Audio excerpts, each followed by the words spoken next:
यस्य स्वयं स्वभावाप्तिरभावे कृत्स्नकर्मणः तस्मै संज्ञानरूपाय नमोस्तु परमात्मने।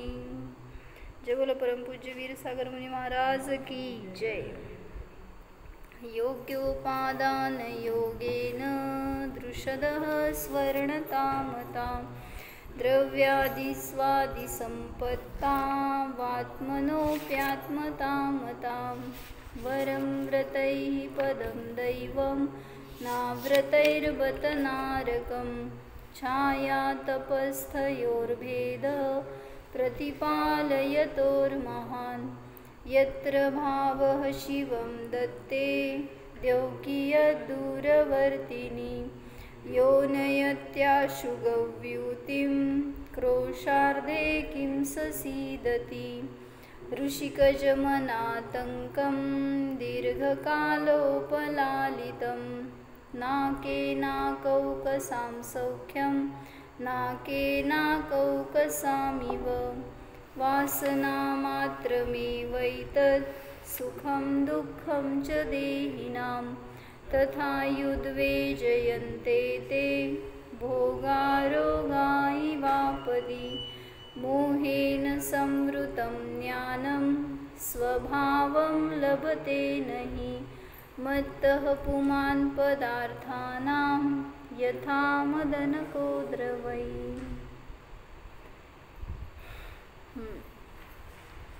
ज्याप्रमाणे उन्मत्त झालेला पुरुष कशाच्या द्वारे, कोद्रू धान्य खाण्याच्या द्वारे जो उन्मत्त झाला आहे असा पुरुष वस्तूला यथार्थ जाणू शकत नाही त्याच्या स्वरूपाला, तर त्याप्रमाणे जो मोही जीव आहे तो आत्मस्वभावाला यथार्थ जाणू शकत नाही। तर त्या मोहाला कसं ओळखायचं, मी मोही आहे की नाही कसं कळायचं, कोण सांगायचं आम्हाला?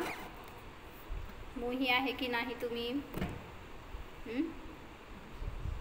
जो स्वतःला मोही नाही आहे म्हणतो ना तो मोही असतो जसं चोर स्वतःला चोर म्हणत नाही तसं मला काय मोह नाही आहे असं म्हणणारे जीव त्याच्यामध्येच अडकलेले असतात सगळ्या परिग्रहात, सगळ्या संयोगात, तर ते सगळ्यात जास्त मोही आहेत। म्हणून मोहाचं लक्षण काय आहे हे प्रवचनसारच्या 85 गाथेमधनं बघत होतो आपण। काय काय सांगितली होती लक्षणं? अर्थाचं अयथार्थ ग्रहण म्हणजे काय?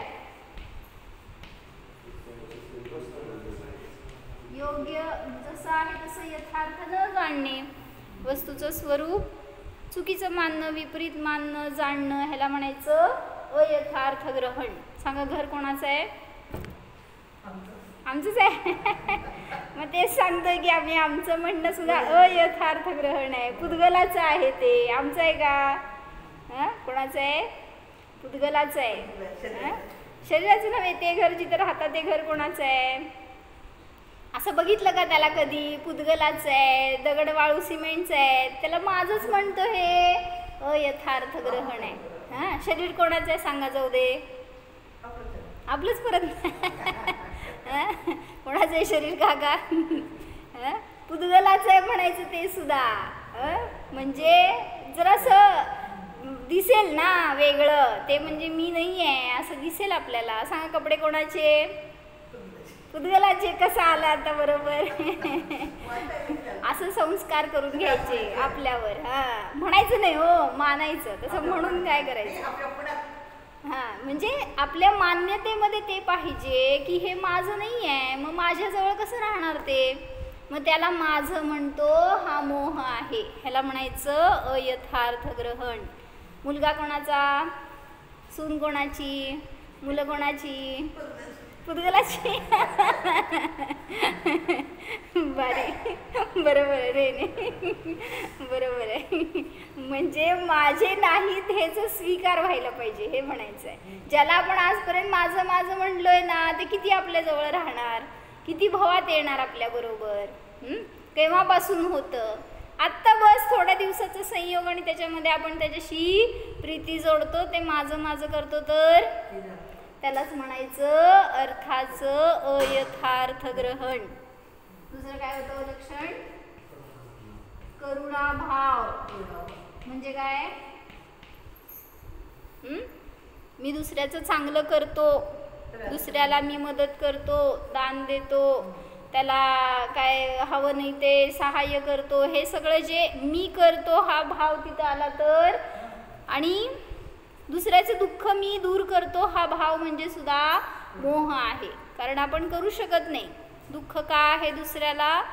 काल सांगितल्यासारखं त्याच्या परिणतीने दुःख आहे, ते दूर कसं होणार? तुम्ही कोणाकोणाला पुरणार हो? तुम्ही जर दुःख दूर करणारे असाल तर किती जणांचं दुःख दूर करू शकणार? ते साक्षात अरिहंत, इतक्या अनंत बलवाले. त्यांना सांगितलं की असे मुनिराज आहेत. आम्ही जेव्हा रुद्रींचं वर्णन वाचलं त्यामध्ये आलं की अनेक असे काय बल रुद्रीधारी मुनिराज आहेत ज्यांच्यामध्ये 3 लोक उलटून पालटून टाकायची शक्ती आहे. त्यांना काय पॉसिबल नाही आहे का तुमचं दुःख दूर करणं? 3 लोकातल्या सगळ्या जीवांचं दुःख दूर करण्याची शक्ती आहे त्यांच्यामध्ये. पण का नाही करत मग दुःख दूर आमचं? दिसत नाही का त्यांना? त्यांना आमच्याविषयी करुणा नाही आहे का? पार्शालिटी करतात का ते? का करत नाहीत मग? आम्ही एवढं तडफडतोय दुःखामध्ये इथं, तर आम्हाला बी न्यायचं ना त्यांच्याबरोबर मोक्षाला. का नाही नेतो? शक्ती आहे पण त्याचा वापर करायची विकल्प पण नाहीत त्यांच्या ठिकाणी.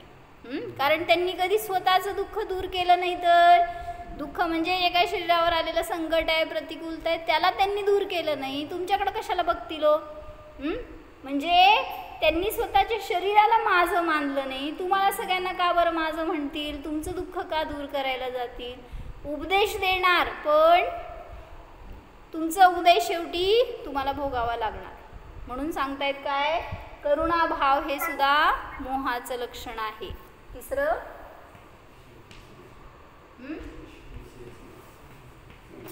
विषयाची संगती किंवा इष्ट अनिष्ट भाव हे घेतलं होतं ना. म्हणजे त्या विषयामध्ये इष्ट अनिष्ट परिणाम करणं हे मोहाचं लक्षण आहे. आता हे तिसरं तुम्ही सांगणार आहे. मी 2 सांगितलेत तुम्हाला. म्हणजे काय सांगा? ह्याला मोह का म्हणलं? विषय म्हणजे काय? 5 इंद्रियांचे विषय. स्पर्श, रस, गंध, वर्ण, शब्द हे सगळे विषय आहेत. या विषयांमध्ये इष्ट अनिष्ट परिणाम करणे हे मोहाचं लक्षण आहे. का? आजी भारी उत्तर देते. थांबा, सांगा का? समजलं काय म्हणायचं आहे? विषय म्हणजे काय? आपल्याजवळ जे पण आहे ना सगळं आपल्या कुठल्या ना कुठल्या इंद्रियांचे भोग आहेत. ते इंद्रियांसाठीच वापरतो, आत्म्यासाठी काय वापरत नाही. सांगा, जेवण करता कुठल्या इंद्रियांचा विषय? पोटाचा. रसनेंद्रियाचा विषय आहे. टीव्ही बघतो कुठल्या इंद्रियाचा विषय आहे? कर्णेंद्रिय आणि चक्षु इंद्रिय दोन्ही इंद्रियांचा विषय आहे. झोपतो त्यावेळेस मस्त मऊ मऊ गादी पाहिजे आजी. किती एकावर एक किती पण ठेवा आम्हाला चालतात. तर कॉट पाहिजे का? बरं. मग ते म्हणजे कुठल्या इंद्रियाचा विषय? स्पर्शनेंद्रियाचा. म्हणजे कुठलं ना कुठलं इंद्रियाचा विषयच आपण भोगतोय निरंतर, दिवस सकाळपासून रात्रीपर्यंत. मग त्या विषयामध्ये काय ना काय परिणाम असतात. जे काय छान आहे, नको आहे, पाहिजे, वाईट आहे, हे नको ते पाहिजे, जे काय हे भाव आहेत ते सगळे म्हणले मोह आहे. नाहीतर मुनिराज कुठं बसते? तो जंगलात बसायचे पूर्वी. तिथं किती चांगली असायची जमीन. पथरीली जमीनवर झोपायचं तिथंच, बसायचं उठायचं तिथंच. शेड असतंय का काय तिथं? कोण कुटिया बांधून दिलेली असती. जंगलात तिथं झाडाखाली बसणार तर ऊन वारा पाऊस कशाचे विकल्प आहेत? कुठल्या इंद्रियांच्या अधीन नाही आहेत ते, म्हणून निर्मोह राहू शकतात. आपल्याला फॅन पाहिजे, खिडकी उघडायला पाहिजे, काहीतरी टेबल पाहिजे, लाईट पाहिजे, थंडी वाजलं की गरम पाहिजे. म्हणजे त्यांना असे विकल्प का नाही होत? कारण त्यांनी त्या इंद्रियांना जिंकलंय. त्यांनी त्यातून मोह नष्ट करून टाकलाय. मग तिथे एक असं विशापहार स्तोत्रमध्ये 24 नंबरचं श्लोक आलाय, त्यात असं मोहाचं वर्णन करून सांगितलं त्यांनी, छान सांगितलंय. काय सांगितलं म्हणजे हे जे मी आता वर्णन सांगितलं ना त्याच्याच रिलेटेड आहे सगळं. काय सांगितलं मी विचारलं आता, की मुनी विषयांच्या अधीन नसतात आणि त्यामुळं मोहाच्या अधीन नसतात. मुनींनी किंवा भगवंतांनी, आता भगवंतांची स्तुती आहे त्याच्यामध्ये, तर त्या भगवंतांनी त्या मोहाचा समूळ नाश केलाय, त्यामुळं ते विजेता आहेत असं सांगायचं आहे. तर त्यांनी मोहाकडून पहिल्यांदा सांगितलं, मोह विजेता आहे कोणाच्या समोर, आपल्या समोर, असं त्यांनी घेतलंय बरं का. दत्त स्त्रीलोक्यां पटहो विभूतः सुरासुरास्तस्य महांस लाभ मोहस्य मोहस्त्वैको विरोद्धुं मूलस्य नाशो बलवत विरोध. काय सांगितलं, दत्त स्त्रीलोक्यां पटहो विभूतः, 3 लोकामध्ये त्या मोहानी नगारा पिटवलाय. कुठं 3 लोक म्हणजे ऊर्ध्वलोक, मध्यलोक, अधोलोक. विचार करा, 3ही लोकातले जीव मोही आहेत. हां, मग मी काय लय वाईट करतोय, मी काय पाप करतोय, सगळेच पाप करतायत. काय केलं, पुष्टी केली आपण आपल्या मोहाची उलट. कधीच तो मोह तुम्हाला सोडून जाणार नाही, बसा इथंच. म्हणजे म्हणायचंय की 3 लोकातले सगळ्या जीवांवर त्या मोहानी विजय मिळवलाय. आणि मग तो असा नगारा वाजवतोय सगळीकडे की बघा माझ्या अधीन आहेत सगळे कोण, सुरासुरास्तस्य महांस लाभ. सुर असू देत, असुर असू देत, मनुष्य असू देत, देव असू देत, कोणीही असू देत, समोर सगळ्यांवर मी विजय मिळवलाय असं तो मोह छाती ठोकून सांगतोय. आणि जेव्हा तो फिरत आला कुठं, त्या अरिहंतांच्या समोर, मग काय झालं, मोहस्य मोहस्त्वैको विरोद्धुम, हे भगवान त्या मोहाला काय कारण की तो तुमचा विरोध करेल. त्याला माहिती आहे की तुम्ही त्याला जिंकलेला आहे, त्यामुळं तो जर तुम्हाला विरोध करायला येईल तर मूलस्य नाशो बलवत विरोध, बलवानाचा विरोध करणार तर मुळासकट नाश होतो त्याचा. जसं एखादा काय म्हणायचं कृष माणूस असेल आणि तो एखाद्या पैलवानाशी लढायला गेला, काय विशाल बाया कोणाशी लढायचं जाऊ दे, प्रज्वल जवळच बसा. म्हणजे जर तो अधिक पैलवान असेल तर त्या कृष माणसाचा हार होऊन जाईल ना, मुळासकट त्याचा नाश होईल असं म्हणायचंय. म्हणजे ज्याचा बल जास्त असेल त्याच्या समोर तो बलहीन व्यक्ती टिकू शकणार नाही. तसं म्हटलं इथं कोण बलवान आणि कोण बलहीन आहे, भगवान आहेत ते बलवान आहेत. आणि त्यांचा विरोध करणारा जो मोह आहे त्याला माहिती आहे की ह्यांच्यासमोर माझं काय चालणार नाही. जर त्यांच्यासमोर तो जर तिथं आपलं कर्तृत्व गाजवायला जाईल तर नियमाने त्याचा नाश होणार. म्हणून असं ते म्हणजे पुढची स्टेप आहे ही ॲक्च्युली. आता हे मोह म्हणजे काय सांगितलं ना, त्या मोहाला कसं परास्त केलं आणि त्या मोहाचा काय रोल आहे भगवंतांच्या ठिकाणी हे तिथं सांगितलं. म्हणजे आम्हाला एक आता सांगितलं की कुठल्या तरी काव्याच्या पुस्तकामध्ये असं आलंय म्हणून, कामदेव आणि रती एकमेकांशी बोलत होते आणि ते कुठं वनातनं चालले होते. मग त्यावेळेस कामदेव आहे तो फुशारक्या मारतोय असंच मोहासारखं, की असं जगात कोणीही नाही आहे की जो माझ्या अधीन नाही झाला, किंवा काय म्हणायचं प्रत्येक जीव भोगी आहे, प्रत्येक जीव विकारी आहे, त्यामुळं माझं सगळीकडं राज्य आहे, त्यामुळं मी राजा आहे असं त्याची भावना तिला सांगताना रतीला. आणि मग असं ते फिरत फिरत बरोबर जंगलात अशा ठिकाणी आले जिथं मुनिराज बसले होते ध्यानाला. आणि त्यांच्यासमोर गेला की हा म्यूट झाला कामदेव. आणि मग रतीने विचारलं हे कोण आहेत. मग त्यांनी सांगितलं कामदेवांनी की हे मुनिराज आहेत. मग रतीने विचारलं, म्हणले यांना तू जिंकलंयस का. त्यावेळीस त्याला स्वतःचं काय म्हणायचं इमेज डाऊन व्हायला असं का वाटायला ना, आता बायकोच्या समोर नाही कसं म्हणायचं. तर त्यांनी आपलं असं म्हटलं काहीतरी म्हणे, त्या आम्हा सगळं श्लोक बिक म्हणून दाखवले बरं का, मला नाही येत असलं. तर ते त्याला सांगायचं होतं की हो मी त्यांना त्यांच्यासमोर नाही माझं काय, पण ते तिच्यासमोर बोलता आलं नाही. मग तिला समजलं ह्यांना की त्यांच्या समोर ह्याचं काय चालत नाही. तर त्यावेळीस ती म्हणाली की तुम्ही कसले पती, कसले स्वामी, कसले राजा, 3 लोकाचे राजा म्हणून सांगताय, पण तुमच्यामध्ये त्यांना विरोध करण्याची, त्यांना जिंकण्याची शक्ती नाही आहे, तर तुमच्यापेक्षा ते बलवान आहेत. असं ती बायको म्हटल्यावर काय होईल नवऱ्याचं? पाणी पाणी होऊन गेला बिचारा. म्हणजे त्या आपला अपमान झाला हे वाटल्यामुळं तो खजील झाला. पण वास्तविक तसंच आहे की त्या मुनींच्या ठिकाणी किंवा भगवंतांच्या ठिकाणी या विकारी भावांना जरासुद्धा चान्स नाही, म्हणून ते सगळे आपल्याकडे येतात. असं सांगितलं ना भक्तामृत सूत्रामध्ये. म्हण बघू, भक्तामृत सूत्र म्हणता येते की भैया काका? सगळे दोष काय झाले? तो भगवंतांपासून दूर पळाले, कारण भगवंतांनी त्यांना आधार दिला नाही. मग सगळे गुण त्यांच्याजवळ गेलेत, भगवंतांजवळ. म्हणजे काय म्हणायचे की भगवान बसले होते समोर आणि तुम्ही सगळेजण गेला होता त्यांना दर्शन करण्यासाठी त्यांच्या समोर.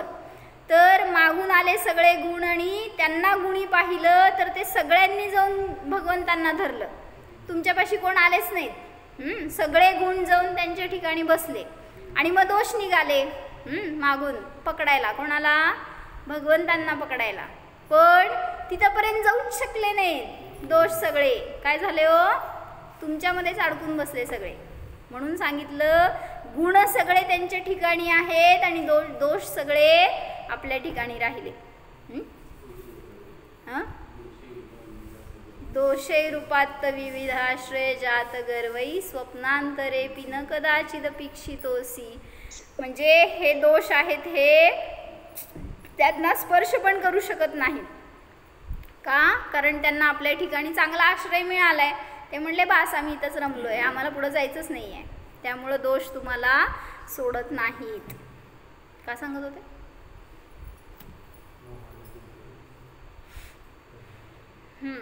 म्हणजे भगवंतांच्या ठिकाणी मोह नाहीत, विकारी भाव नाहीत.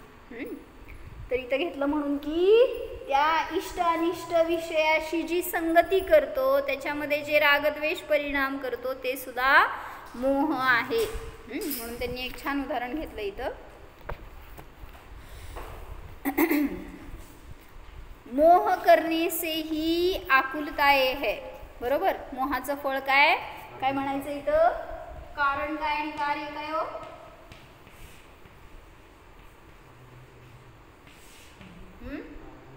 कारण कोण? मोह कारण. बरोबर. मोह हे आकुलता हे फळ. मोह हे कारण आहे, आकुलता रागद्वेष हे सगळे कार्य आहे. पुन्हा रागद्वेष हे कारण आहेत, तर कार्य काय? भाव कर्म. म्हणजे कर्मांचा आश्रव बंध हे कार्य आहे. म्हणून तुम्हाला जर कर्मांचा बंध, बरं आता हे सांगा, कर्मबंध कारण आहे तर कार्य काय?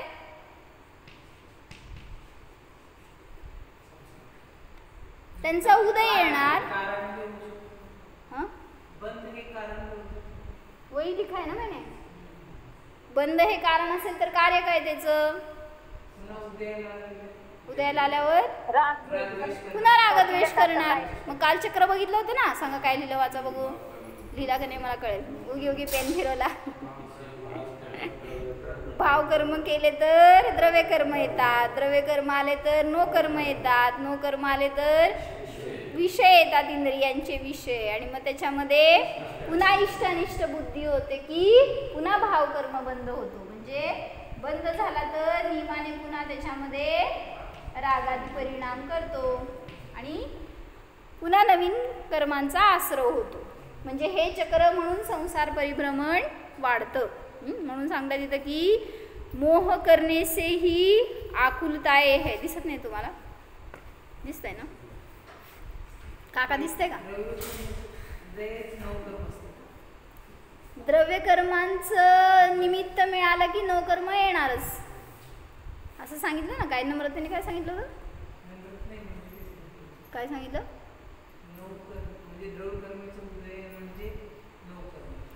म्हणजे द्रव्यकर्म म्हणजे काय आहेत? ज्ञानावरणादी 8 कर्म आहेत पौद्गलिक, आणि त्यांचा तुम्हाला आश्रव बंद झाला तर नियमाने नोकर्म मिळणारच. नोकर्म म्हणजे शरीर, इंद्रिया, हे सगळं जे मिळालेलं आहे ते नोकर्म आहे. त्यामुळं तिथं आश्रव काय केला तुम्ही? अशा प्रकारचं शरीर मिळावं, असा संयोग मिळावा, अशी इंद्रिया, असं रूप मिळावं, हे सगळे भाव केले तर त्याचं निमित्तात द्रव्यकर्म बांधले गेले, त्याचं फळस्वरूप तशा प्रकारचं नोकर्म मिळालं. असं म्हणजे एकमेकाशी सगळे रिलेटेड आहेत. असं नाही की फक्त भावकर्मच आहेत, कोणाला तरी फक्त द्रव्यकर्मच आहेत, कोणाला नोकर्मच आहे, असं नाही आहे. ज्याच्याजवळ भावकर्म आहे समजून घ्या, द्रव्यकर्म नोकर्म तिथं आहेच. मोह करने से ही आकुलताएं है, बाह्य तो बाह्य ही है, मैं तो अपने ही विकल्प में तन्मय हूँ, मैं अपने ही विकल्प से मोह करता हूँ और अपने ही विकल्प से जलाभुना करता हूँ. काय कळलं? आपल्याच विकल्पाने मी जळत असतो. उदाहरण सांग भैया. सगळी उदाहरण संसारच मोठं उदाहरण आहे. म्हणजे मला दुसऱ्याचा त्रास नाही आहे तर माझ्या विकल्पांचाच त्रास आहे. म्हणून म्हणतात की अपने ही विकल्प से जलाभुना करता हूँ. त्यांनी एक उदाहरण दिलं इथं मागं की एक मनुष्य आहे, तो झोपलाय आणि त्याला स्वप्न पडलं आणि स्वप्नात तो चेकिंग करायला डॉक्टरांकडे गेला होता आणि रिपोर्ट मिळाले की त्याला कॅन्सर झालाय. काय करायचं? घाबरला का काय? काय त्याला मिळालं? डॉक्टरांनी रिपोर्ट दिलं तर कॅन्सर निघालं होतं त्याच्यामध्ये. आता तो इतका रडतोय, इतका हाय हाय करतोय स्वप्नामध्ये, सांगा त्याचा कॅन्सर कधी कमी होणार? बस. किती सोपा उपाय आहे. मग इथे पण शरीरात कॅन्सर झाल्यावर का रडताय हो तुम्ही? झोपेतनं जागे व्हा, संपला कॅन्सर. तिथं कसं राहणार हो आपल्याला? म्हणजे म्हणायचंय की आपण स्वभावात झोपलोय त्याच्यामुळं त्या शेजारच्याला कॅन्सर झालं तर मला फरक पडत नाही, तसंच हे शेजारी आहे. स्वप्नात कॅन्सर झाला तर मला त्रास होत नाही त्याचा, पण तरीसुद्धा मानतोय तोपर्यंत कॅन्सर नसला तरी पैदा झालेला असतो. म्हणून म्हणतात विकल्प से ही रोगी होता है, जलाभुना करता है.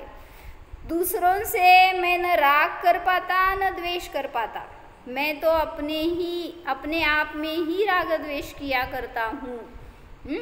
म्हणजे त्या समोरच्याला माहीत पण नसतं की मला त्याच्याविषयी राग आहे, एखाद्याविषयी द्वेष आहे. ते तर काय म्हणायचं, प्युअर असते, ते अस्पर्शी असते. आणि मी स्वतः राग द्वेष करून काय करतो? फुकट मायासाठी कर्म बंद करतो. म्हणून मी दुसऱ्याशी राग द्वेष करू शकत नाही, मी स्वतःचाच राग करतो, स्वतःचाच द्वेष करतो. आरशात बघितल्यावर काय करता हो? किती हसी आली आजी. आरशात बघितल्यावर काय करत असता? समजा सुंदर नटलाय तुम्ही आजी, आणि मग त्या आरशात बघितल्यावर काय करतो? असं परवा एक व्हिडिओ बघितले मी, छोटी मुलं करामती करत असतात ना, तर त्यात दाखवलं त्यांनी की लिपस्टिक होतं त्याच्या हातामध्ये आणि त्यांनी सगळं असं लावून घेतलं आणि ते आरशात बघत बसलाय. आरसा काय करणार हो? म्हणजे असे अनेक उपद्व्याप दाखवले त्याच्यात छोट्या मुलांचे, बरं का. म्हणजे मला म्हणायचे की आरसा चांगलं दाखवणार का वाईट दाखवणार? जसं आहे तसं दाखवतो. मग ते चांगलं दिसलं म्हणलं की मी राग करतोय, वाईट दिसलं म्हणलं की आज काहीतरीच झालंय आणि असंच दिसतंय, असं म्हणजे काय झालं? मी माझ्यामध्येच द्वेष केला. म्हणून इष्ट अनिष्ट परिणाम बाहेर नाही तर माझ्यात आहे. इसी कारण मेरे विकल्प नष्ट होते रहते हैं और बनते रहते हैं. अब ज़रा और भी बात सोचो कि विकल्प नष्ट होने से क्या वे बाह्य पदार्थ भी नष्ट हो जाते हैं या वे बन जाते हैं? मी विकल्प केले म्हणून बाहेरचे पदार्थ बनतात का बिघडतात? त्या वस्तूनी चांगलं राहावं, त्यांनी चांगलं दिसावं, हे असं असावं, असं नसावं. मी विकल्प केले तर त्या वस्तूमध्ये किती परिवर्तन झालं. म्हणजे इथे शास्त्रासमोर सगळं म्हणणार आहे तुम्ही होत नाही म्हणून, पण बाहेर गेलो काय करता हो? स्वीकार करा फक्त परिणामातून. हे सांगायचंय की मी करता नव्हतो, नाही, नसणार. पैसे कोण कमवले हो? नाही का? काढा बघू खिशातले सगळं ठेवून आले घरी असं ना. म्हणजे तिथं करताना मी केलं म्हणतोय, मग तेच चुकलं ना. पुद्गल होतं ते बस तिकडनं इकडं आलं, इकडनं पुढं गेलं, एवढंच त्याचं रोल. त्यामध्ये मी काय कमी जास्त करू शकत नाही. वे तो अपने स्वरूप चतुष्टय से ही आविर्भूत तिरोभूत होते हैं. आविर्भूत म्हणजे प्रगट होतात, तिरोभूत म्हणजे झाकले जातात. वे ही है और हम ही है. ये सारी बाह्य चीज़ें कुछ भी मेरी नहीं है. मेरा तो मात्र मैं ही हूँ. यह लोक मेरा नहीं है. मैं ज्ञान स्वरूप हूँ. इससे लोक अज्ञात भी नहीं है और ज्ञान मुझसे छुपा हुआ नहीं है. इस ज्ञान से जानने में सब कुछ आएगा. जानने में आ गया तो मेरे में कुछ अन्य नहीं आ जाता, और जानना अगर मिट गया तो चीज़ नहीं मिट जाती. मी जानतोय म्हणून ती चीज़ बनी रहती है, और मैंने नहीं जाना तो वो मिट जाती है, ऐसा नहीं है. असे किती चीज आहेत ज्याला तुम्ही जाणत नाही जगामध्ये, पण त्यांचं अस्तित्व नष्ट झालं का. म्हणजे एक मान्यता असते बरं का, की आपल्या डोळ्यासमोर असेल तर मुलाला मी चांगलं वाढवतो किंवा त्यांचं चांगलं संगोपन करतो. समजा ती मुलं गेली फॉरेनला किंवा कुठं शिकायला दुसरीकडं, आपल्या डोळ्यासमोर नाही आहेत, तर त्यांचं काय राहिलं व्हायचं परिणमन. सगळं तर चालू आहे. मग मला वाटते की मी नाही करत, मी नाही जाणत, तर ते सगळं थांबलं असेल. कोणाचंही कार्य थांबणार नाही. एक गुरु शिष्य थे. काय प्रज्वल. शिष्य गुरु के पास पढ़ने आता था. एक दिन वह देर से आया. गुरुजी ने पूछा कि विशाल भैया देर से क्यों आए. शर्मीले शब्दों में कहा कि मेरी सगाई हो रही थी. गुरुजी कहने लगे कि अब तो तुम गाव से गए. गाव असं का म्हणले. अर्थात अब तुम्हारा गाव से मोह नहीं रहा. कुठे गेला हो मोह. त्या गावाला. लगेच कळालं बारामतीला ना. गेले म्हणते दिवस आता काय काढत नाही. प्रज्वल दुसऱ्या गावाचा आहे. तो गुरुजी कहने लगे अब तो तुम गाव से गए. सगाई हुई की थोड्या दिवसांनी सगाई झाली तर गुरुजी म्हणाले अब तुम घर से गए. म्हणजे काय हो, आम्ही इथं दीक्षा घ्या तर घर से गए म्हणतो, तिथं सगाई झाली तर घर से गए म्हणतात. घरातल्याचा विचार राहिला नाही ना आता, तिचाच विचार आहे सतत. त्यामुळं कोण घरातले काय त्यांच्याशी संबंध असं. जहाँ सगाई की वही दृष्टि गई. अब तो तुम्हारा अपने घर से भी मोह नहीं रहा. कई दिन बाद वह शिष्य फिर से देर से पहुंचा. गुरुजी ने पूछा देर क्यों हो गई. सांगू काय झालं आज. शादी हो गई. कसं एकदम पट्टे संसाराचे. शिष्य ने कहा शादी हो गई. आता गुरुजी काय म्हणले ते पण सांगा बघू. तर मग समजणार. अब तो तुम अपने माँ बाप से भी गए. का आता कोण मान कोण बाप तीच सगळं सर्वस्व. उनको तू नहीं पूछेगा. और फिर गुरुजी ने कहा कुछ दिन बाद में बच्चे होंगे तो तू अपने से भी जाएगा. कारण तिथं स्वतःला विचार करायला किती वेळ असतो. सगळा विचार आता कोणाचा सुरू झाला. प्रशम संवेग अनुकंपा अस्तिक्य. म्हणजे सगळा विचार बाहेर त्यांच्यासाठी जगणं सगळं सुरू झालं. म्हणून सांगतायत काय मोह असा पसरत जातो. मग तून बच्चों में ही लगा रहेगा. मग त्यांच्यासाठी मुंबईला जाणार, कुठं जाणार, पुण्याला जाणार, फॉरेनला जाणार, काय काय करायचं मुलांसाठी. जावा म्हणायचं त्यांना. कुठं जायचं आम्ही कुठं जाणार म्हणू नका शास्त्रासमोर खोटं बोलला. तू उन बच्चों में ही लगा रहेगा, कमाएगा, खिलाएगा, उनका लालन पोषण करेगा. इस तरह तू बाहर बाहर ही रहेगा और अपने आप को भूल जाएगा. अरे ये तो बाहरी पदार्थ है. म्हणजे तुम्हाला जगायचं स्वतःसाठी राहणारच नाही. जेव्हा एखादा पिता असतो तो पिता कसं जगतो. समोर ॲम्बिशन काय असतं पित्याच्या? सगळं जे काय करतोय ते त्या आपल्या परिवाराला, त्या मुलांना सुखी ठेवायचा हाच उद्देश, हेच लक्ष. स्वतःसाठी किती जगताय? नाही जगत. जगायला नको का? म्हणजे करू शकत नाही आपण दुसऱ्याचं काय, पण तरी सुद्धा सगळे विकल्प त्यांचे असतात आणि त्यांच्यासाठीच जगणं असतं. म्हणून सांगतायत की तू स्वतःचा नाही राहणार जेव्हा असं पुढचे पाऊल टाकत जाणार. इस तरह तू बाहर बाहर ही रहेगा और अपने आप को भूल जाएगा. अरे ये तो बाहरी पदार्थ है, इनमें तू क्यों पड़ता है? इनसे तो तेरे में आकुलता आवेगी और तुझे शांती नहीं प्राप्त होगी. आकुलता झाल्यावर काय होणार हो? मोह करतोय तर आकुलता होणार. आकुलतेने रागद्वेष, रागद्वेषाने कर्मबंध, आणि कर्मबंध झालं तर पुन्हा रागादी विकारी भावामध्ये अडकत जाणार. म्हणून सांगतायत काय करा, एकदा फक्त निर्मोह स्वभाव काय आहे त्याची ओळख करून घ्या, तर कुठेही राहिला तरी सेफ आहे. जसं सांगितलं अनेक वेळा की सगळे ज्ञानी सम्यक दृष्टी जीव आहेत, त्यांच्या ज्ञानामध्ये निर्मोहता असते. भलेही ते परिवारात असतील, भलेही सगळ्या वैभवात असतील, सगळ्या भोगात असतील, तरी सुद्धा त्याच्यापासून ते अलिप्त कसं राहू शकतात हो? मागं सांगितलं होतं भरत चक्रवर्तीकडे किती वैभव, 6 खंड असे ना का, पण त्याच्याजवळ इतके राण्या, इतकं घोडदळ, पायदळ, ते सगळे ज्वेलरी, ते सुवर्णमोहरा, खजाने, सगळं इतकं आहे. मग त्याला एकाने विचारलं ना जाऊन दरबारामध्ये, म्हटले इतकं सगळं असताना तुम्ही कसं स्थिर राहू शकता? मग काय झालं? मग त्यावेळेस भरतानी काय उत्तर दिलं नाही. भरतानी सांगितलं तुझ्यासाठी एक टास्क आहे, तू काय कर, फक्त माझं सगळं वैभव बघून ये, पण एकच अट आहे, जाताना काय करायचं, त्याच्या हातामध्ये एक काय म्हणायचं कटोरा दिला होता, जो कटोरा फुल तेलाने गच्च भरलेला होता. जरा जरी त्याला टच झालं, हल्लं तर ते तेल सांडणार.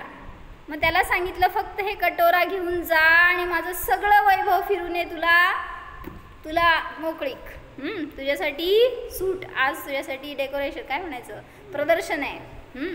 आणि मग पण त्यातून एक थेंब जरी बाहेर पडला तर काय इन्फेक्शन होतंय, काय होतंय, बाहेर पडलं तर त्या मागं 2 तलवारी घेऊन उभारलेले सैनिक होते. सांगितले एक थेंब खाली पडला तर फक्त तलवार चालवणार तुझ्यावर. आता काय करायचं? अव्वा म्हणते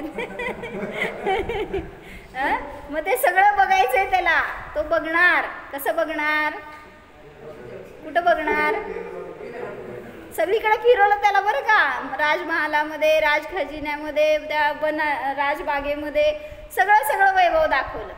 आता फेरी मारून आला, राजाने काय विचारलं, सांग काय काय बघितलं? तो काय म्हणाला, म्हटला ते तेल सोडून दुसरं काय दिसलंच नाही. तेलाकडे नाही, ती तेल आणि ते तलवारीची पातच दिसत होती, दुसरं काय दिसत नव्हतं त्याला. मग त्यांनी सांगितलं चक्रवर्तीनी की म्हटले जसं तुला या शरीराचा प्राण जाऊ नये म्हणून अलर्ट आहे ना तू त्यावेळेस, मग तसं जो ज्ञानी जीव असतो तो स्वतःचा उपयोग भ्रष्ट होऊ नये, स्वतःचा आनंद नष्ट होऊ नये म्हणून असं जागरूक असतो. मग तो कुठल्याही वैभवात असू दे, व्यापात असू दे, भोगात असू दे, तरी अस्पर्शी अनुभव करतो. त्यामुळं त्याला दुःख नाही, त्याचं काय म्हणायचं, त्याचं तेवढी पीडा नाही त्या सगळ्या वैभवात राहत असताना सुद्धा. आणि जो मोही असतो तो त्या वैभवात कसं राहतो, किंवा मोह केला त्याचं फळ काय होतं? कृष्ण त्रिखंडाधिपती, 3 खंडांचा स्वामी, कसं मेला हो?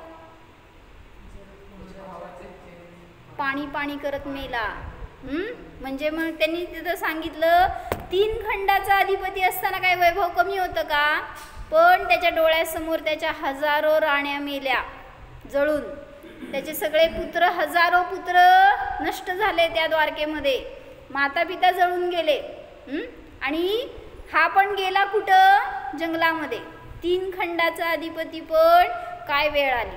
आणि मग शेवटच्या समयाला तर पाणीसुद्धा मिळालं नाही अशी दशा असते. म्हणून कुठल्या वैभवाची आपल्याला हाव नको. कारण कोणाकडं काही असेल तरी सुद्धा दुःख तर भोगावंच लागणार. म्हणून इतकं महान राज्य असताना, राज्याचा अधिपती असताना सुद्धा पाणी मिळालं नाही शेवटी त्याला प्यायला. म्हणून सांगायचं की ज्ञानामध्ये असेल तर त्या पाण्याचे विकल्प राहिले नसते. निर्विकल्पतेने जसं संलेखना साधतात जीव तसं त्यांना मिळालं असतं. मग मी आज सकाळी एक इन्सिडन्स सांगितला की आपल्याबरोबर एक जण स्वाध्यायाला होते रात्री रोज. तर काल असं घटना घडली की त्यांचा मला फोन आला होता 1 वाजता दुपारी. आणि ते मी फोन नाही उचलू शकले त्यावेळेस. आणि मग मी 2-2:30 वाजता फोन केला त्यांना. का केला म्हणून फोन, तर त्यांनी सांगितले, मुलगी उचलली होती, ते सांगितले माझे वडील शांत झाले. मग त्यांनी म्हणले की 1 वाजता फोन केले तेव्हा ते व्हेंटिलेटरवर होते. आणि त्यांना उपदेश पाहिजे असेल किंवा काय कशासाठी केला असेल, पण मी त्यावेळेस रिसीव नाही केला फोन. आणि ते गेले 2:30 वाजता. म्हणजे खूप चांगलं स्वाध्यायात बसायचे, त्यांना रुची लागली होती.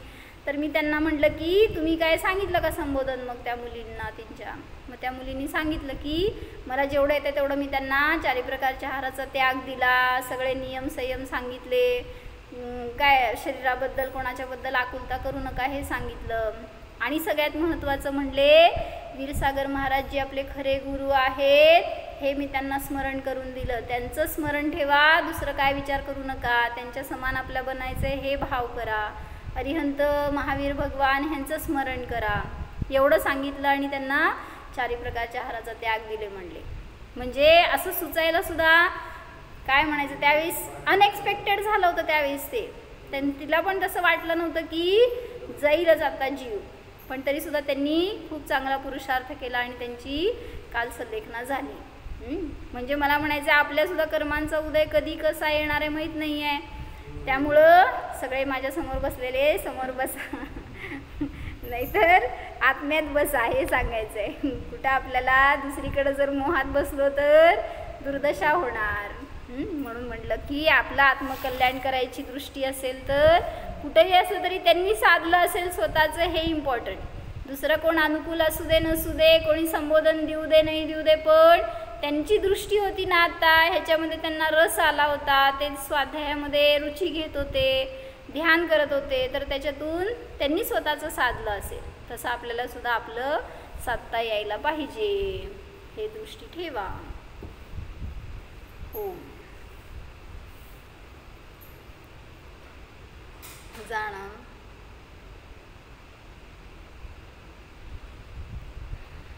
रागद्वेष रहित, निराकुल निर्बंध निष्कर्म जीव जाणा. पहा या आत्म्याचा पराशी काहीही संबंध नाहीच. पराचा मोह मला नाहीच. मोह हा माझा स्वभाव नाही. मोहामध्ये माझे सुख नाही, अनुभव करा. मोहाशिवायही मी जगू शकतो. मी तर चैतन्य प्राणांवर जगणारा आहे, मोहावर जगणारा नाहीच.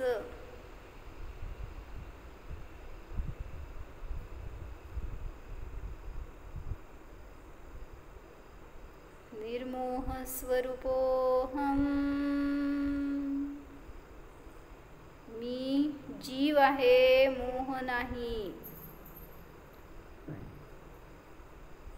जीवोहम.